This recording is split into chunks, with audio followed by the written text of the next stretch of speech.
Amerika prezidentining davlat xavfsizlik maslahatchisi Jek Sullivan Bayden hukumatining Xitoy bilan yer shari havo klimat hamkorligi elib berish yoki Uyg'ur elida ishlab chiqarilgan majburiy emgak mahsulotlarini cheklashning birini tanlashga majbur bo'lganligini rad qilgan.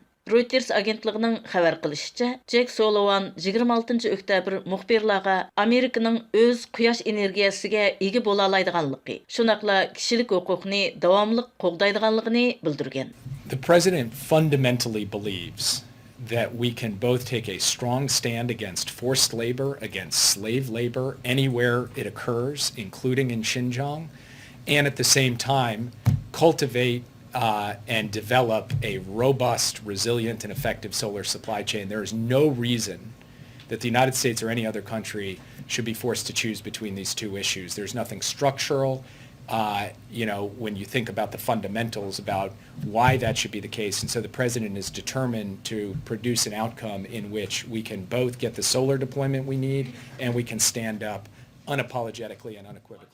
Jek Sullivan Prezident Bidenning havo klimat nishoniga yetish, jumladan 2050 yilgacha havoga zaharlik karbon qo'yib berishni, iqtisodda nolga yetkazishni ishga oshirish uchun Uyg'ur majburiy emgaki mahsulotlarini cheklashga oid qonun loyihasini oqsatganligiga doir tanqidlardan keyin bu so'zni qilgan. Tanqidchilar Prezident Joe Bidenning havo klimat vakili John Kerryning Avam palatasida Uyg'ur majburiy emgagining oldini olish qonuniga qarshi faoliyat olib borganligini ilgari surgan. Biroq Reuters agentligining bildirishicha, Jek Sullivan muxbirlarga mundaq degan: Prezident bizning Xinjiangni o'z ichiga olgan har qanday joydagi majburiy emgakka, qul emgagiga qarshi kuchlik pozitsiya tutganligimizga, shuning bilan bir vaqtda kuchlik, chidamliq va unumdorlikqa ega quyosh energiyasi ta'minot zanjiri taraqqiy qildira oladiganimizga tubdan ishonadi. Jek Sullivanning ta'kidlashicha, Amerika uchun bu ikkisining birini tanlashga majburlanishning qurilma xarakterlik sababi yo'q ekan.